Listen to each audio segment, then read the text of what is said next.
हम मजूरा में भी काम कर लेते हैं और इधर भी काम करते, इतवार के इतवार बैठ के काम कर लेते हैं सर। हम गरीब आदमी इस चलते हेले हैं कि हमारे बाल और बच्चा का आगे का भविष्य निकले और उससे हम अपने बाल बच्चों को परवरिश करें।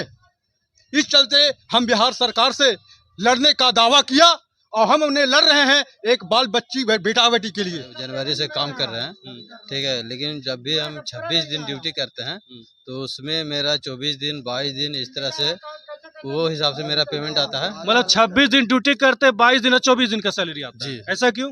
अब यही तो हम लोग को जानकारी नहीं मिल पाता कि ऐसा क्यों होता है कि हमारी 26 मुख्य मांगों में है कि हमारे साथ जो वेतन की विसंगतियां क्यों की जा रही है, सामान्य काम के बदले सामान्य मजदूरी क्यों नहीं दी जा रही है।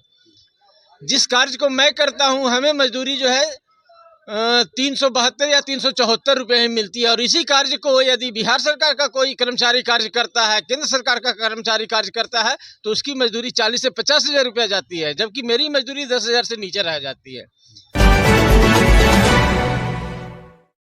जी नमस्कार, प्रणाम। मैं रोहित कुमार सिन्हा, आप देख रहे हैं all India media foundation news.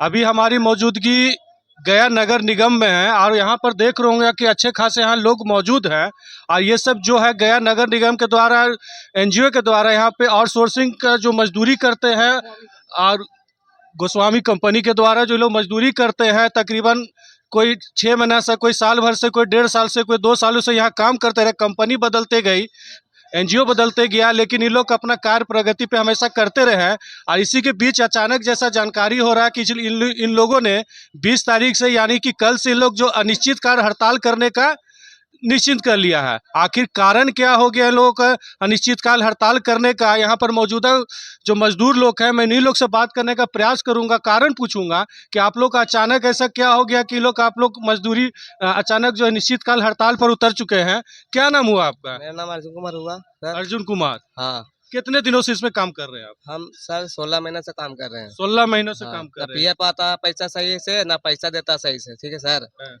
अब 16 महीने से जब से आप काम करते हाँ, सही है पैसा? हाँ, और जो गोस्वामी जो नया आया टेंडर वो भी पैसा नहीं दिया अभी तक। कौन डी भी दिए, 3 किस्म के दिए हैं, पैसा नहीं दिया 1 रुपया। उसी के लिए बोल रहे हैं, जब मेरा पैसा आता था 8,900 आता था पीएफ काट के, वो नहीं आता है अभी भी नहीं। हाँ, आज भी बोला डालने के लिए, नहीं डाला है सर। अच्छा, और सभी कर्मचारी को पैसा कम आया है। सब जितने कर्मचारी सबका पैसा हाँ कम आया सब। है। हाँ, नगर निगम के नगर आयुक्त से दरख्वास्त करता हूँ सबको नगर निगम से अपना नगर निगम से कर्मचारी को अपना अथी करे, क्या करे? मतलब नगर निगम कंपनी छोड़ दीजिए, नगर निगम से सबके करे। मतलब नगर निगम के द्वारा आप लोग काम करना चाहते हो, जो एनजीओ के द्वारा जो काम करे उसके ना उसको हटा दीजिए। हाँ, उसको हटा दीजिए, कंपनी का हटा दीजिए सर। नगर निगम से भी दरख्वास्त करते हैं, नगर आयुक्त से दरख्वास्त करते हैं और गणेश जो मेयर है गणेश पासवान जी, उनको से दरख्वास्त करते हैं कि आप सबको कर्मचारी जितना भी है सबको निगम से जोड़ दें। और यहाँ पर देखिए, और यहाँ खड़े हैं भाई साहब, आपका नाम क्या हुआ? मेरा नाम श्री चंद्र प्रसाद है। हम टेम्पो का ड्राइवर और सीएनजी चलाते हैं। आप सीएनजी चलाते हैं, टेम्पो ड्राइवर, तो यहाँ पर आप प्रदर्शनी में क्यों आए हुए हैं? क्योंकि हमारे कभी भी मुख पैसा नहीं आया। जितना दिन भी काम करते हैं वो हमको पूरा बराबर पैसा आज चला नहीं दिया। आज 13-14 महीना से काम कर रहे हैं हम, लेकिन हमको पूरा कभी भी पैसा नहीं आया। आप लोगों को कहा गया होगा ना कि वेतन आपको इतना मिला जाएगा हर एक महीना? कभी भी कोई नियम नहीं बताया गया कि हमको कितना पैसा आज तक हमको मिलता है पर दिन का और हमको क्या पेमेंट मिलता है महीने का। पेमेंट मिलता है जब 15-16 महीने पहले आप जब ज्वाइन किए होंगे उस समय आपको जानकारी दिया होगा ना कि आपको इतना दिया जाएगा। 4 महीना के बाद बताया गया कि हमको 434 रुपया पेमेंट है, 11,300 रुपया आपको पर खाता में पीएफ काट के आपको आ जाएगा, लेकिन कभी भी वो पेमेंट नहीं आ पाया। कभी 11,000, कभी तो 10,900। और यहाँ पर मौजूद है सर, सबसे पहले आप अपना नाम बताइए। मैं संजीत सिंह, गया वाटर वर्क्स कर्मचारी संघ का अध्यक्ष हूँ। लेकिन इन मजदूरों की दर्द को मैं किस रूप में बयां करूं, ये तो हमारी नगर सरकार ही बताएगी। नगर सरकार ने जो हम इन मजदूरों को, आउटसोर्स मजदूरों को खास करके जो पीड़ा दिया है, यह बहुत ही अमानवीय एवं अकृत्य है। ऐसे नगर सरकार का हम लोग भर्त्सना करते हैं। नगर प्रशासक का भी भर्त्सना करते हैं, जो हम लोग की आज तक सुध नहीं लेने आया है कि इन मजदूरों का क्या दर्द है। यह मजदूर एक सुबह 5 बजे सुबह उठकर जो है कि अपने अपने घर से कार्य के लिए निकल जाता है, लेकिन इस पीड़ा को भी समझने के लिए न हमारे नगर सरकार तैयार है, न बिहार सरकार तैयार है, और केंद्र सरकार की तो नीति ही है कि मजदूरों का शोषण करो, दमन करो। केंद्र सरकार ने ये जो नीति बना दिया गया है, उनके इस बनाए गए नीतिगत फैसलों को यहाँ पर अनुपालन सिर्फ मजदूरों पर किया जाता है, न कि भ्रष्ट पदाधिकारियों पर किया जाता है। लेकिन आज के समय में हमारे यहाँ जो यहाँ पे नगर प्रशासक के रूप में आए हुए हैं कुमार अनुराग जी, ये बहुत ही सुलझे हुए और बेहतर पदाधिकारी हैं। इनसे हम सबों की उम्मीद जगी है, जब से ये आए हैं तब से हम मजदूरों की उम्मीद जगी है कि हम लोग को एक बेहतर प्रशासक ही नहीं बल्कि हम लोग का एक बेहतर अभिभावक मिल गया है। तो कल से हमारे मजदूर हड़ताल पर थे और ये मजदूर अपनी अपनी समस्या को लेकर इच्छा रख रहे हैं कि नगर आयुक्त महोदय से मुलाकात हो जाए और ये हम अपने दर्द को उनके पास बयां कर सकें। क्या क्या मुख्य कारण है जो यहाँ अनिश्चितकाल हड़ताल पे बैठे हैं? क्या क्या मांगे हैं? कुछ पब्लिकों को बता दें आप। जी हाँ, हमारी मुख्य मांगों में है कि हमारे साथ जो वेतन की विसंगतियां क्यों की जा रही है, सामान्य काम के बदले सामान्य मजदूरी क्यों नहीं दी जा रही है।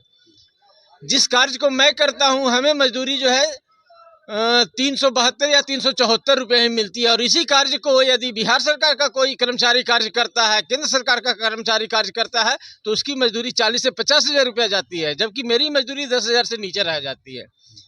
रह गई बात कि यहाँ पर इन्होंने जो काम करने का तरीका अपनाया है कि आउटसोर्स के माध्यम से मानव बल का अति करेंगे, यह सरकार की चिट्ठी है, मानव बल रखने की सरकार की चिट्ठी है, लेकिन यहाँ पर मानव बल रखा ही नहीं जा रहा है, बल्कि मानव बल को इतना ज़्यादा दमन और शोषण किया जाता है कि मैं नगर सरकार से खास करके वर्तमान में भी पदस्थापित नगर आयुक्त महोदय से गुजारिश करूंगा, आग्रह करूंगा, विनती करूंगा कि ऐसे एनजीओ चलाने वाले, आउटसोर्स चलाने वाले कंपनियों को बहिष्कृत कर हमारे इन बहादुर मजदूरों से काम लेकर अपने स्तर से वेतन का निष्पादन करने का प्रयास करें। हमारे मजदूर आज इस अवस्था में भी खुशहाल और ये नगर निगम की गरिमा को बढ़ाने के लिए तत्पर रहेगा। हमारे इन बहादुर जांबाज मजदूरों से मेरी तरफ से विनती है कि अपने कार्य को करने के लिए सजग और तैयार हैं 24 घंटा। अच्छा, ये जो बार बार हड़ताल होता है, एक बार आर पार की लड़ाई क्यों नहीं होती है? बड़े बड़े अधिकारी करोड़ रुपया एडवांस लेकर के बैठे हुए हैं और आप लोगों को मजदूरी सही से नहीं मिल रहा है, समय पर नहीं मिल रहा है, ये समस्या आ रही है। एक बार आर पार की लड़ाई क्यों नहीं लड़ते? देखिए, हम लोग जो है आर पार की लड़ाई लड़ने के मूड में अभी जो है कि कर्मचारी सशक्त नहीं हो पाया है। जिस दिन कर्मचारी अपने अधिकार को समझ लेगा, अपने संवैधानिक भावनाओं को समझ लेगा, मेरा कर्मचारी, मेरा मजदूर भी किसी से पीछे नहीं है। लेकिन हम लोग संविधान के रक्षक हैं और संवैधानिक पत्ती के तहत लड़ना सीखे हैं। आज मैंने नोटिस करके इन मजदूरों को हड़ताल पे उतारा है, जो एक संवैधानिक पद के तहत ही आता है, संवैधानिक गरिमा के तहत ही आता है। तो मैं इनसे संवैधानिक गरिमा को बचा कर रखते हुए इनसे लड़ने के लिए हमारे सारे मजदूर तैयार हैं। अच्छा, घर के मालिक तो आप ही हैं, घर चलाना भी है, परिवार देखना भी है। अनिश्चितकाल हड़ताल पर आप लोग आ गए हैं, कब फैसला होगा उसका कोई निश्चित नहीं है। इस बीच आप लोग घर द्वार कैसे चलाएंगे? हम मजूरा में भी काम कर लेते हैं और इधर भी काम करते, इतवार के इतवार बैठ के काम कर लेते हैं सर। हम गरीब आदमी इस चलते हेले हैं कि हमारे बाल और बच्चा का आगे का भविष्य निकले और उससे हम अपने बाल बच्चों को परवरिश करें। इस चलते हम बिहार सरकार से लड़ने का दावा किया और हम उन्हें लड़ रहे हैं एक बाल बच्ची बेटा बेटी के लिए। क्या नाम हुआ आपका? मेरा रोहित कुमार नाम है। रोहित कुमार, क्या है इसमें क्या काम करते हैं आप? ड्राइवर है। कितने दिनों से काम कर रहे हैं? 5-6 महीने से काम कर रहे हैं। 5-6 महीने से काम कर रहे हैं। आपको क्या तकलीफ हो गया यहाँ काम करने से? पेमेंट सही नहीं आता है। पेमेंट सही नहीं आता है। कितना पेमेंट आपको कहा गया था, कितना पेमेंट आता है अभी? पेमेंट तो जो सबका है वो सेम मेरा भी है। लेकिन 26 दिन ड्यूटी करते हैं तो 8,000 9,000 ऐसी पेमेंट आता है, 8,000 9,000 उससे ज़्यादा नहीं आता नहीं है। आता है। चलिए, तो देख सकते हैं आप लोग भी इस न्यूज़ को देख रहे होंगे तो समझ सकते हैं गरीब दुखियारों का भी प्रॉब्लम समझिए, इन लोगों के साथ क्या बीत रहा है आज के महंगाई के दौर में। जो इन लोगों को निर्धारित जो सैलरी दिया गया है आज उसके भी भुगतान सही तरीके से किया नहीं जा रहा है। अब मैं देख रहा था कि तकरीबन साल में 3 बार पीएफ का पैसा इन लोगों को मिला है। अब दिसंबर का समय है, बाकी 9 महीने का पीएफ का पैसा कहाँ जमा होता है, कौन खाता है, उसका कोई भी अभी निश्चिंत नहीं है। और यहाँ पर मौजूद, क्या नाम हुआ आपका? मैं धर्मेंद्र कुमार। क्या कहना चाह रहे हैं आप? मैं ड्राइवर हूँ। मैं जनवरी से काम कर रहे हैं, ठीक है। लेकिन जब भी हम 26 दिन ड्यूटी करते हैं तो उसमें मेरा 24 दिन 22 दिन इस तरह से वो हिसाब से मेरा पेमेंट आता है। मतलब 26 दिन ड्यूटी करते 22 दिन और 24 दिन का सैलरी आता है। जी। ऐसा क्यों? अब यही तो हम लोग को जानकारी नहीं मिल पाता कि ऐसा क्यों होता है कि 26 दिन ड्यूटी करते हुए भर में 22 दिन और 24 दिन का पैसा आता है। ये जानकारी हम लोग को आज तक नहीं मिला। जब मतलब आप पिछले 6 महीने से काम कर रहे तब से यही स्थिति जी, बनी हुई है। जनवरी से, यानी कि आज मेरा 11वां महीना हो 11वां गया महीना है, हो ठीक गया। है। इसके बीच में कभी भी पेमेंट मेरा पूरा नहीं आया है। मेरे नहीं, सभी भाइयों को, सभी स्टाफों को पेमेंट पूरा नहीं आया है। और इसमें क्या है कि पीएफ भी नहीं देता है सही से, ठीक है। आज देखिए ये 11वां महीना का जो है कुछ का पेमेंट आया है, कुछ का नहीं आया, उसमें भी काट छाट करके दे देता है। मतलब आज 21 तारीख हो गया, 21 से 22 तारीख हो गया आज ना। अभी तक मतलब कि नवंबर का आप लोगों को बहुत लोगों का पेमेंट अभी नहीं आया। नहीं आया, और जिसका आया उसका भी पूरा काट छाट के आया, पूरा पेमेंट नहीं दिया है। 11,000 जो मिलता है उसमें 3 हिस्सा में करके मिलता है। 3 हिस्सा में जी, करके कभी 9,000, कभी उसमें 1,000 फिर बढ़ा दिया, कभी 1,300 बढ़ा दिया, इस तरह से पेमेंट आता है। हम लोग मतलब जब से लगे हैं, तब से इसका कोई समाधान नहीं निकल रहा है। आज तक समाधान नहीं निकल रहा है। महीना 2 महीना 3 महीना होता है, बंद होता है काम, तब हम लोग को पेमेंट दिया जाता है।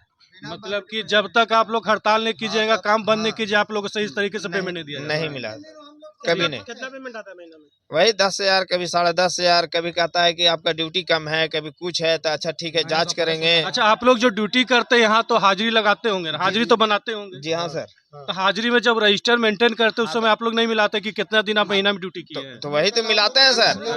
तो हम लोग एक मिनट, हम लोग बोलते हैं कि मान के चलिए 24 दिन ड्यूटी हुआ, इन लोग बोल देते हैं नहीं 20 दिन ड्यूटी है, तो फिर उसको चेक किया जाता है तो उसमें हफ्ता 10 दिन ले जाता है। आज रजिस्टर नहीं लाए हैं तो आज ये नहीं हुआ है, तो आज वो नहीं हुआ है, यही चीज होते रहता है। लास्ट में हम लोग थक जाते हैं, क्या कहें। चलिए, तो देख सकते हैं कि यहाँ के मजदूरों में क्या आक्रोश भरा हुआ है। इन लोगों का कहना है कि महीना में 25-26 दिन काम करते हैं लेकिन 22 दिन 23 दिन का सैलरी मिलता है। और इसका कहाँ जाता है 3-4 दिन का सैलरी, कुछ उसका अता पता नहीं है। और इसी कारण से यहाँ के लोगों को, यहाँ के मजदूरों पे आक्रोश का माहौल बना हुआ है। इसके लिए आप लोग क्या करना चाहते हैं कॉमेंट बॉक्स में जरूर बताएं। हालांकि इसके आगे का क्या खबर होता है मैं अपने न्यूज़ के माध्यम से आपको दिखाने का प्रयास करूँगा।